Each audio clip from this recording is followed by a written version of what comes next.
You know why kids love athletes? Kids love athletes because they follow their dreams. How much did they first pay you to give up on your dreams? And when were you going to stop and come back and do what makes you happy? I see guys who work at the same company for their entire lives. They clock in, they clock out, and they never have a moment of happiness. You have an opportunity. This is a rebirth. I'm a wake-up call. Maybe you here because you need to hear this here. Maybe you here because you need to dust off your dreams. Maybe you need to explore your imagination. Maybe you just need to identify your gift so you can quit tripping in your own life, trying to figure out what you can do when God already planted inside you a long time ago. Remember your dream. All of us have things that we're believing for, something that we want to accomplish. Deep down, we know it's a part of our destiny.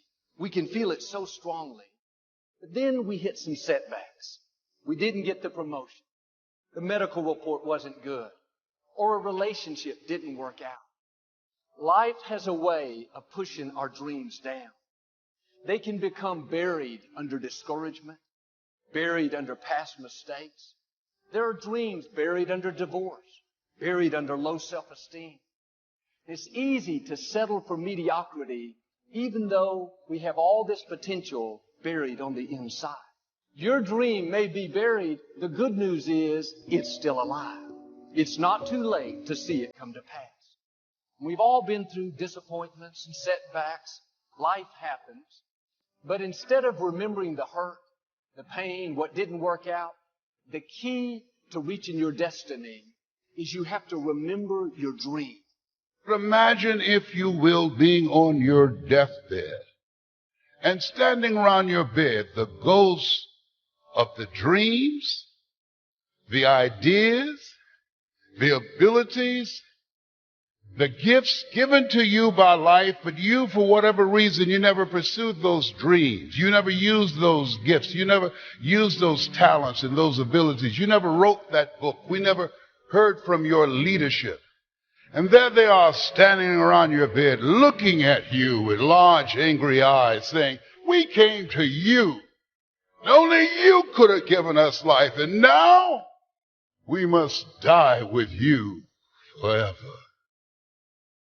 And the question becomes, if you died today, what dreams, what ideas, what abilities, what gifts, what talents would die with you? Maybe that's why one woman said, oh God, to reach the point of death, only to realize that you've never lived.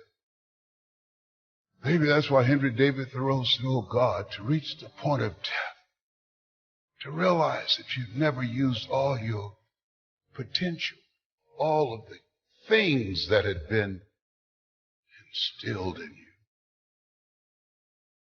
Look, man, identify that God-given gift and get to pursue it. I had a partner. When we was growing up, all he did was cut grass. I'm talking about he cut grass every day. $2 for the front, $2 in the back. But boy, this boy was talented. He had one of them push lawnmowers with the single blade on it. He was so good, he could take the blade, lower it, and raise it. He could cut patterns in your yard with a push lawnmower. He could put your initials in your grass. You know how big that was in the hood? You get a W in your damn yard. This boy was $2 for the front, $2 for the back. He didn't go play with us nowhere. We going to the swimming pool. Now, man, I got to cut Miss Jackson grass. Hey, man, we going to go to the little school dance. Now, I got to get up in the Maryland. I got to cut Miss Stanley yard. We used to laugh at him. A grass cutter, grass cutter. This boy today in Cleveland, Ohio, he got a landscaping company. You know how much this dude grosses every year? $4 million. $4 million. You know what he do? He cut grass. He got 38 trucks on the road. He got every contract in the city, every office building, every mall. He cut grass. He cut the grass so good when it snowed in Cleveland, he put plows on the front of all 38 of them trucks. He got all the snow removal contract. This boy make $4 million.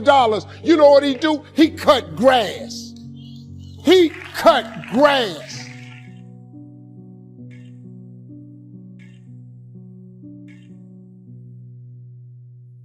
You may not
Why try to do it all? Why try to see it all? Why try to have it all? Why do it? Why learn it? Why study? Why put yourself out? Why try to take on this much responsibility? Why develop yourself to the full? Why try to become all that you can possibly become? Why try to earn as much as you can earn, share as much as you can share, develop every skill you possibly can, see every human you possibly can, go to every class you possibly can, touch everybody you possibly can? Why do that much? Why go that far? Why share that much? Why give that much away? Why try to see everything? Why try to do everything? Why try to become everything? That's a good question, why? And you're the only one personally that can answer that question for yourself. You've got to have your own list of whys. Here's what I want you to do when you go home after you've left this extravaganza. Work on your list of whys. One of the big thrusts for success is to come up with a strong enough why. In leadership training, here's what we learn. If the why is powerful, the how is easy. But if the why isn't strong, if your goals aren't powerful, if the vision isn't clear, the old prophet said, without a vision we die, without a vision we perish, without a dream we're nothing. From the movie The Professionals, I listened to Bill Heron give his testimony yesterday. From the movie The Professionals, it said, we joined because we believed. We stayed because we were committed. We left because we were disillusioned. But we came back because we were lost. Without a dream, we are nothing.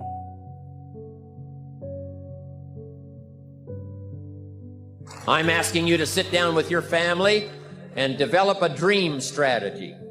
I'm asking you to make a list of what you want. What kind of health do you want? What kind of skills do you want? What kind of income do you want? What kind of gifts do you wish to bestow?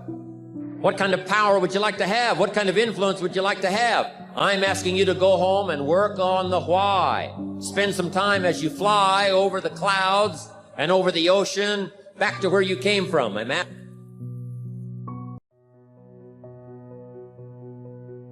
Following your dreams is a lonely, solitary, scary, dangerous pursuit.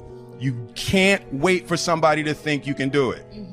And it's like because they don't think you can do nothing they can't do. Exactly, bingo. Right? You know what I mean? It's like it's a lonely, scary, dangerous pursuit, and you got to be willing to risk everything to become that seed of what you believe is in there. You got to be fearless. You got to be relentless. Everybody has dreams, and as much as you want to be able to listen a little bit, because somebody's going to give you a gem, but nobody knows but you. You can't get advice on what you should do with your life, right? Nobody knows what you are.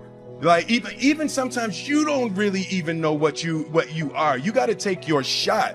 And it's like, as much as you want people to agree and you want the people around you to be supporting your dreams and all, it's not going to be like that all the time. You got to do it alone. And people will help you, and when you get the ball rolling, people will jump on. But if you don't believe, nobody else is going to believe. People come along because your belief is so insane, that your belief is so strong, that makes people be like, yo, this crazy. Grow or die was the basic central premise that we were working with. That if you don't grow, you will perish. There's one relationship that you have to maintain, and that's the one with you, right? And it's like, if you're not loving you, if you're not taking care of you, everything and everybody is second to you taking care of you. First and foremost, when you are steady and calm in yourself, it makes it easier to manage the insanity that other people are going to bring to you. The core of how things are created in the universe is through collision. You know, so you got to be prepared to collide if you want to create something. Only sustainable mission throughout your whole existence is to improve lives. And as soon as I made the shift in my mind from trying to be big and trying to have money and trying to be popular to making sure that I improved lives every step of the way on this earth, then all of a sudden I started experiencing healing. You can't do that. No, you can't do it. Right. You know what I'm saying? So they just projecting, they're putting things that they don't believe that they can do on you. And you may possibly do it. Like my uncle, like he was telling me, like, my uncle said I never sell 1 million records. I sold 1 million records like 1 million times. You know, so he was, I'm his nephew. I don't think he meant any malice. He wanted the best for you, but he just was projecting his fears and things that, are you crazy? How are you going to do that? How? You know, I'm sure there's things I do now that he can't believe that I was able to accomplish. But he couldn't even see it at the time. So he was just projecting, putting his fears on me. So the whole thing is just, you know, and always believe you're great, even before anybody else believes it. You know, it's an extension of my family. It's like the things that I do. I tell my family all the time. I tell my grandmother, my mom, you know, they're proud. They're super proud and strong women, and they won't ask me for anything. And I say, man, you know, there are times where I don't want to get my picture taken, and I want to eat, and you know, paparazzi like take photos in your face and screaming at you and like taking pictures, and you can't take your kid to the park. And I'm like, those are the sort of things that give the reason why I'm okay with it, and why I can cope and live with these things without, you know, as much as a complaint. It's the things that it allows me to do, the spaces that it affords me, the rooms I'm allowed to go in as myself. It deals for the most part with success. It deals with people who you started your life off with and what success does to them. People look at you strange saying you changed, like you worked that hard to stay the same, like you're doing all this for a reason. And what happens most of the time, people change. People change around you because they start treating you different because of your success. So you are changing. You don't change who you are, the core of who you are, the things you believe, the things you love, and the things you die for, and your principles. You don't change that, but you're going to change who you are. You're going to change. You know, you can't do the same things that you can't hang on the corner. Some people may not be comfortable with that. And then it deals with the other side of success, how people look at you when you're successful. media medals, people sue you, settle. Every step you take, they remind you get. So no matter how far you are, you still have that stigma on you of where you come from when you walk inside the door. Even if you have a tuxedo on, it's like, oh yeah, that's the guy who used to be this and did that. Most kings get their head cut off, right? I mean, in war, battle, and in life. At the end of the day, you've achieved everything you want. You've made it to the top of the throne, and at the end of the day, you just get your head cut off. Do things that are true to you. Most things that I'm involved with are extension of being creative. Rockaway is a clothing company. It's part of who you are, and hip hop is your attitude and what you're trying to express, how you dress. I love sports growing up. I grew up in a household where sports was on 24/7. So these are all things that are comfortable for me. These are things that I like. So I would just say get involved in things that you love, and also have a standard for yourself and have some sort of integrity and try to, find some sort of truth in what you're doing.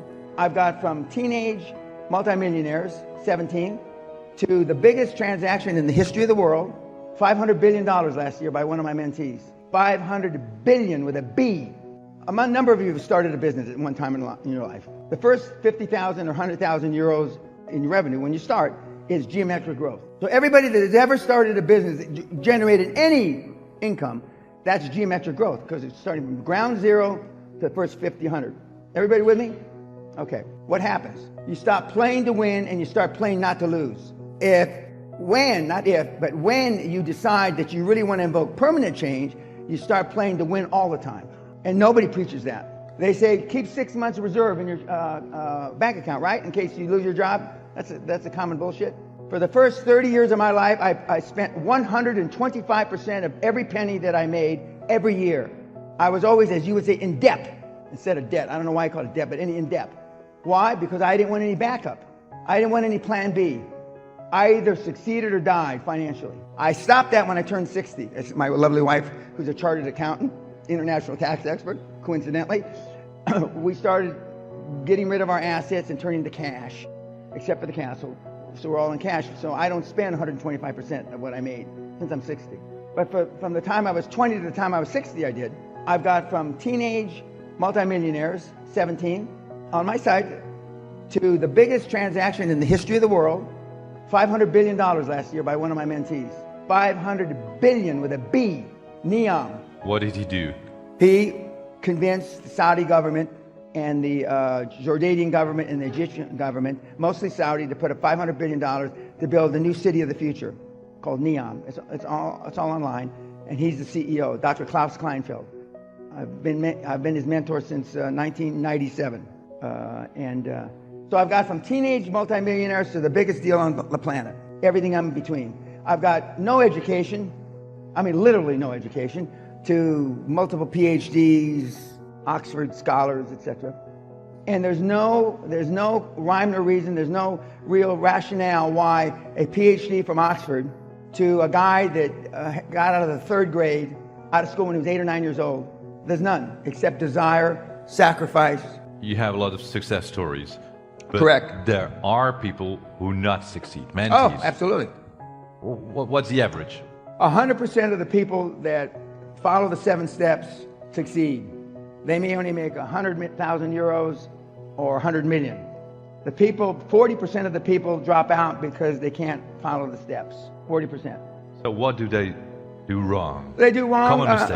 Well, most of them, and you know a couple of the guys, I know. They go from the castle to the bank and they take the money, except they're robbing the bank without a mask and without a gun. That's how easy it is to get money today. It's the lowest interest rates in 5,000 years, the lowest interest rates. So they go to the banks and we show you how to get money from the bank in a legal way, just as you did, just as the other couple Dutch guys you and I both know. But then you don't do good things with it. I just had one of my superstars arrested 4 days ago for presumably taking $125 million in a bad way. That's a lot of money, $125 million. But we show you how to do it legally. Absolute 100% if you follow the steps. But you can just kind of vary a little and not follow the steps, and you can, And you slide. Correct. All the way. Correct. But $125 million, I saw a few eyebrows That's his one kid. He's 28 years old. $125 million. What were you doing at 28 years old? Other than having your Geneva covered thumb up your ass. What's their secret? Why can they do it? Because they want change. Not everybody that comes to seminars, Michael, wants change. It's like when I was growing up smoking dope and doing heroin, and well, maybe not you, in the 60s was what you did where I come from. That's it, because everybody else did it. So you did it. Well, now everybody, you know, it's like sitting in the hall and, oh, the sun is great. Can I have another cappuccino, please? Well, you come to seminars, you're filling up the day. Most people, we've had people that I've met that, by the way, that 700 book kid came to this council seminar, and he's about to close his first deal. He might have been today or yesterday. He's 19 years old. He's 20 now. 20 years old. 20 years old. But they really want to evoke change. They, you know, look in the mirror. Most of you don't like what they see. Not just because you're too fat, you're too skinny, you're bald, you're gray, whatever. It's because you know what you could have been. What's the best advice? How to do it? The best advice is find something you love. Find something that can change 1 billion lives. Zuckerberg is a classic example. He changed more than 1 billion lives.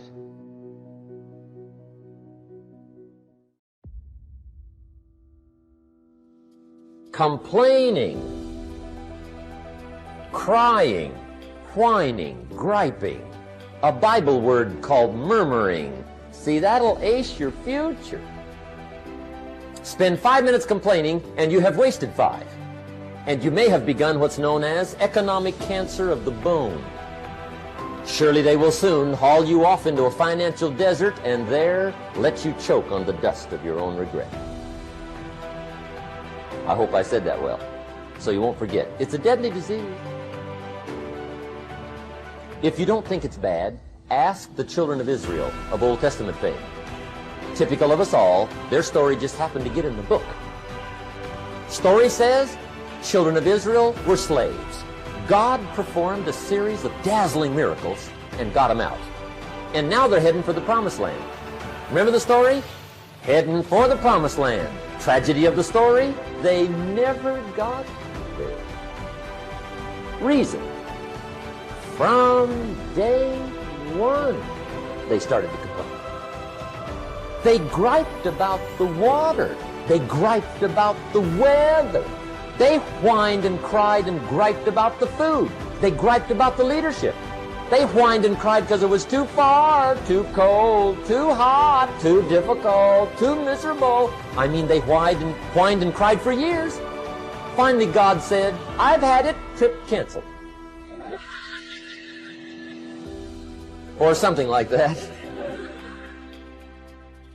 The story says they died in the desert, never got to the promised land.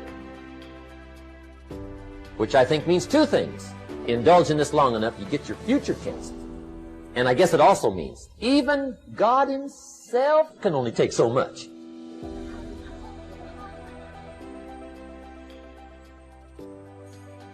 Okay. Just be on the lookout of the things that can destroy all the good you start. The war is on. And this evening, tomorrow, mentally, personally, socially, economically, you got to make sure you're winning the war. And this is part of it. This is part of it. This is part of it. Lord, don't you see these circumstances? Lord, do you see the woman you gave me? Lord, do you see this man? Do you see this man, Jesus? Do you see this man? Lord, can you just see this man? Lord, do you see what's going on the job? Do you see what I got to go through with every day? Lord, do you see this paycheck? How am I going to get a house with this paycheck? Lord, do you see? Shut up! In God, circumstances. Circumstances don't matter. Circumstances. Circumstances don't matter. Did I know I got on national Christian television in a storefront with no staff. I had 2 people on staff. That's no staff for television. I got on national television with 1 tape duplicator. I got on national television with $8,000, I think it was, in the bank. You can't pay for a 30-minute show with $8,000. 1 show. I got on national television. Nobody knew who I was. I didn't come from a big church. I didn't come from a big pastor. I didn't even come from a big city. But when God opens up a door, circumstance.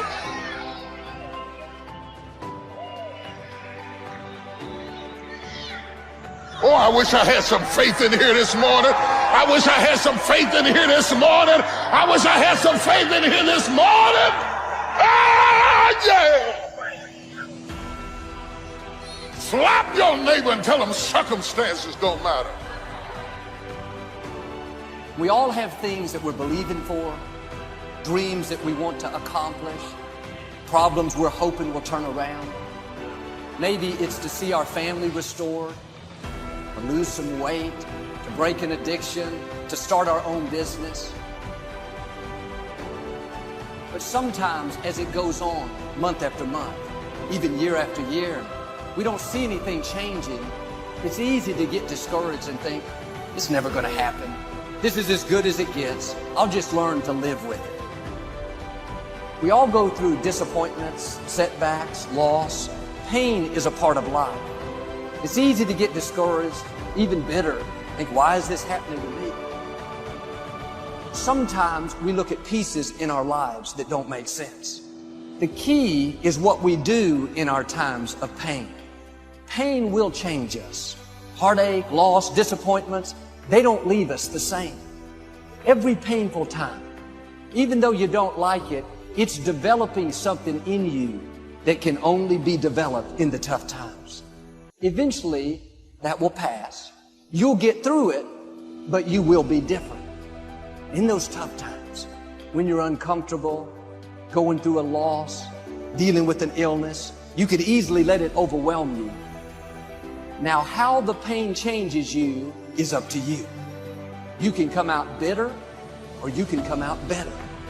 You can come out defeated, giving up on your dreams, or you can come out with a new passion, a new fire, excited about the new opportunities in front of you. I may not like it, but I'm not a whiner. I'm a warrior. I know I can handle this. Don't complain about the pain. Without the pain, we couldn't reach the fullness of our destinies. Sometimes we bring pain on ourselves. We make poor choices, get in a relationship we know is not good, or maybe get over our head in our spending. Now it's painful. We're having to deal with the consequences.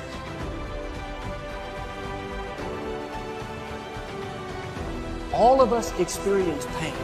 My challenge, don't just go through it, grow through it. That difficulty is an opportunity to get stronger, to develop character, to gain new confidence. Anybody can give up. Anybody can let it overwhelm you. But you know what that's doing? Wasting your pain. That pain is not there to stop you. It's there to prepare you, to increase you, to develop you. Difficulties are a part of life.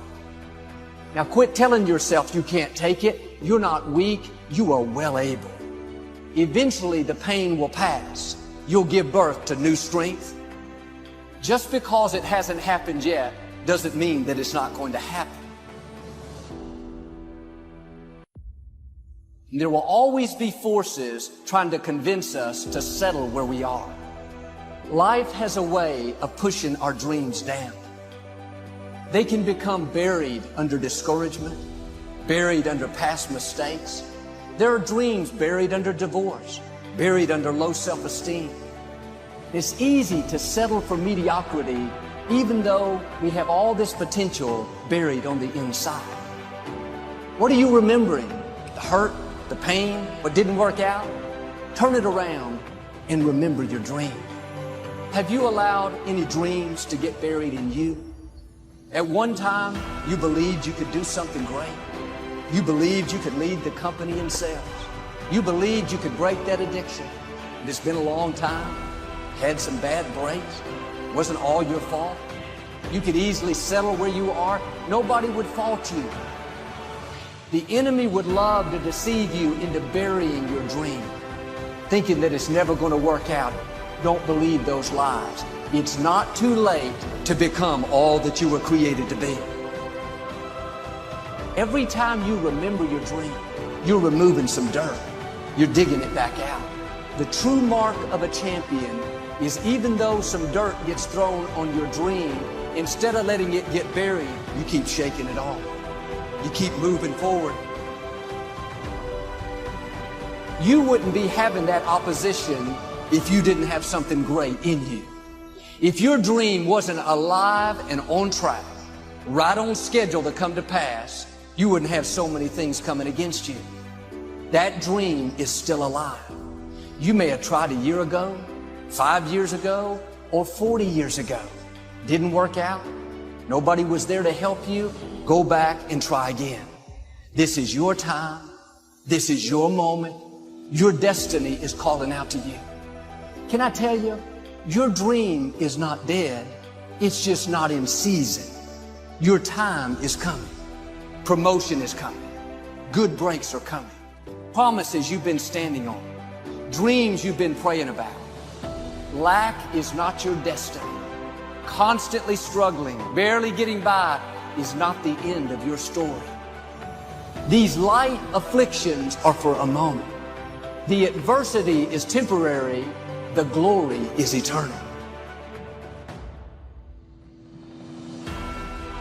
There are some dreams shut up in you. Like fire, you're going to feel your destiny calling out. May not have happened the first time. The loan didn't go through. You didn't get chosen for the part. The medical report wasn't good. That's okay. It's still in you. This is your time. This is your moment. Shake off the doubt. Shake off the negativity. You're at the right place. You're at the right time. Now all you've got to do is get in the right frame of mind. Lord, I believe this is my year to get healthy and whole. This is my year to meet the people of my dreams. This is my year to go further in my career, to step into a new level of my destiny. This is my year to accomplish dreams, to break free from this depression. This is my year to meet the right people. This is my year to get healthy and whole. This is your year to see double. This is your year for vindication, for restoration, for new beginnings. Now get your mind going in the right direction. It always comes back to this same thing. The whining, the crying, the bitching, the moaning. I mean, when we bitch about it, when we cry about it, when we whine about it, we're just contributing to the problem. You guys need to start working towards being part of the solution. We need more leaders. And you have to start being a leader. And what I mean by that is bitching, crying, moaning, complaining, that doesn't do anything. How do we stop this epidemic? How do we do that? We do that by starting with ourselves. We do that by setting the example. We do that by making sure that instead of us bitching and whining and crying about things like entitlements and things like making excuses and all this other shit that we all fucking hate, the way we stop these things from happening is by starting with ourselves and stop accepting excuses from ourselves. Stop making excuses for ourselves. Stop our bitching. Stop our whining. Don't tolerate that kind of thing in your life. Cut those people out. Don't give them your attention. You have to deal with the reality of the situation. Dwelling and pondering and crying doesn't do shit. And it especially doesn't do shit in this echo chamber. In this arena, there is no crying. You can cry. You're just gonna lose. And I have bad news about complaining and crying. Nobody gives a shit. Why do you keep crying? Why me, God? Why did I get MS? Why did I get cancer? Why did my mama die? Why did I get fired? Do you understand? Listen, you got through that. You got put through that because what that does, that tension produces greatness. Stop running from it and run to it. Stop telling me what you're going through. The greats go through, they get to it, they go through it. And the harder it is, the better. Don't let me complain about anything ever again. I mean, I don't consider myself a big complainer, but come on. This is just, we have no reason to complain about anything.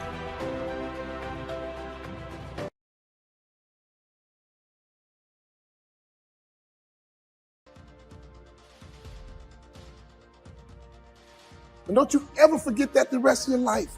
Don't you ever stop moving. Don't you ever go backwards. To be a shark is about how you move, how you operate. To walk the path that leads to success. That includes you. It won't be easy. So I can help her meet that need. So I said to her, I said, well, maybe one reason you don't have a husband is because every time you look at one, you're trying to figure out if he's going to get you those 3 kids in time and how that's going to happen. And maybe he feels a little stressed when you're looking at him this way. Ladies and gentlemen, I'm talking to you as though you're here in this place with me right now. I'm opening up to you right now. This is not something that is scripted. In fact, I don't even do scripted speeches or anything like that. I am opening up to you to let you know that no matter what struggles that you have been through in your life, no matter how much pain that you've experienced in your life, you have to turn into something greater than your pain. How you navigate. See, as long as we connected, my friend, you can't stop. You can't quit. I ain't going to let you. Not on my watch, baby. Get back in the game. It ain't over till you win. You might say, Walt, that's me, man. I quit. I got lazy. Man, I'm not moving. I'm laying in the bed, sad, lonely, depressed, angry because my girlfriend broke up with me, angry because my first business failed, angry because I didn't get into my dream school. Let me tell you, sir, it's a long race. It's a long race. Life is a marathon, baby. If you stop running, you won't get to the finish line. So as long as you can hear the sound of my voice, don't you ever stop moving. Don't you ever go backwards. And sharks never retreat. I need to be able to do both of those things. So Quest had gotten to the point where it's mature, it's stable, and so I felt it was time for me to launch the new venture, which we'll be announcing January 4th, which I'm incredibly excited about. But it's all focused on the mind, but I don't believe in the efficacy of pure philanthropy. I just don't think it's as good as commerce. So it's... Amen, brother. Well, thank you.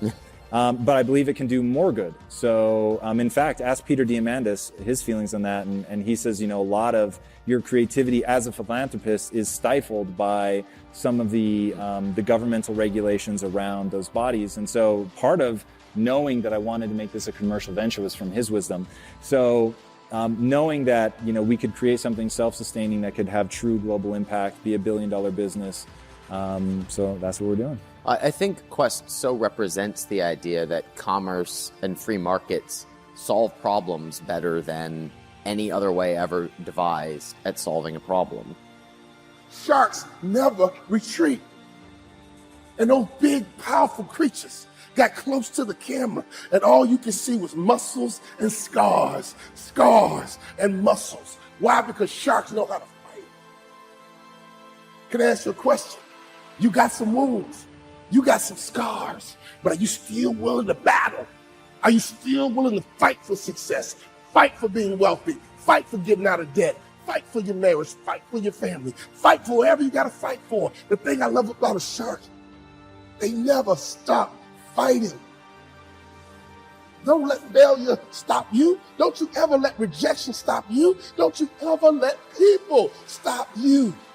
You stop moving forward because they said this and they said that. Let me tell you something about what he say and she say. Haters stopped you? Really? When you get successful, haters are a part of the landscape. If you want to end metabolic disease, you profitably create the infrastructure and the products that people want, and they vote with that.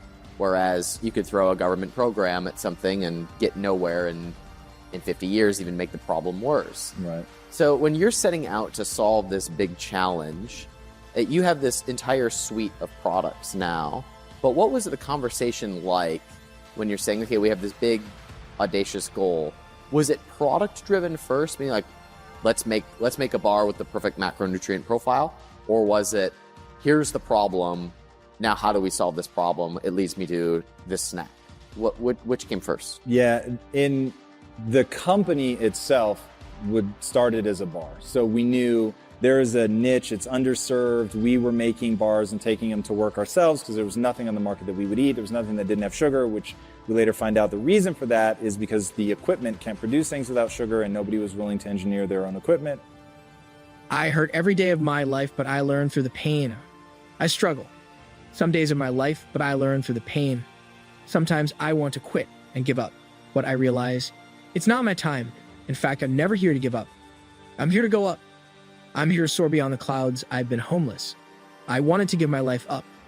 I have had everything thrown at me. It will demand everything you've got to give, but you can do it. And I want to give you 3 key principles I've learned that will help you to get it done. Principle number 1, discipline equals freedom. That's not a contradiction, it's an equation. Discipline might appear to be the opposite of freedom, but in fact, discipline is the path to freedom. Discipline is the driver of daily execution. Discipline defeats the infinite excuses that hold you back. Some people think motivation is what will compel them to get things done. But motivation is just an emotion, a feeling. And like all feelings, it's fickle. It comes and goes.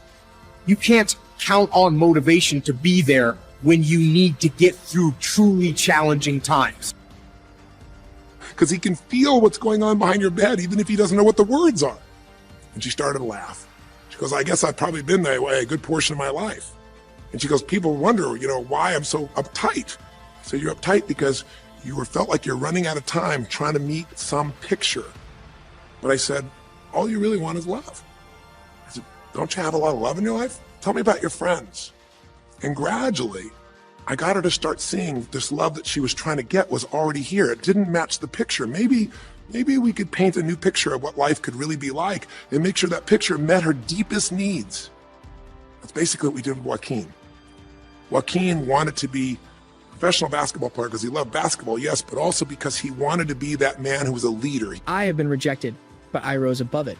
Because I know who I am inside. The question is, do you know who you are inside your circumstances? Your challenges, your losses, everything that you have endured in your life if you're standing on your 2 feet, right? Now, if you've got breath in your body, you are not done, you have power, right? Now you have strength right now. Don't let nothing hold you back. But you can count on discipline. Discipline is something you dictate. Motivation won't make you exercise every day. Discipline will. Motivation won't stay up late and finish a project for you. Discipline will. Motivation isn't going to get you out of bed in the morning. Discipline will. Make discipline part of your daily life, and your daily life will get better. Principle number 2, stay humble. In life, you are going to have to do things that you don't want to do. Maybe things that you don't think you should have to do. Things that offend your precious ego. When I got done with basic SEAL training and reported on board SEAL Team 1, you know what I was assigned to do? I was assigned to clean toilets. That's right. Despite having just graduated some of the most difficult military training in the world. He wanted to be the man who was the good man. He wanted to be the one who brought energy to people. He wanted to be the man people would look up to. He wanted to be the man who could take care of his family in style, all of his family, not just his daughters and his wife, but other people as well. Underneath it all, he wanted to know that he mattered. And through the process that you saw on this show, he began to find out that he didn't need to be angry at the world, that yes, his blueprint was taken from him, but his soul and his ability to be a special human being that could touch other people was not taken from him. That maybe his real gift was his ability to inspire young kids, his ability to get himself to do whatever it took. How did he become a professional basketball player? Unbelievable discipline, unbelievable drive. He started bringing that to picking up trash, and the game started to change. He started to have fun there. He could come home and take care of his kids and pay his bills. That doesn't solve everything, but it gives him a way to suddenly regain himself. I'm here to give you the message of hope and understanding that no matter what struggle that you are going through, no matter what pain you are going through, let your pain be your passion. Let it flow through your veins. Don't quit on your destiny. Don't give up because you've had significant losses. Don't feel it because you were rejected in your life.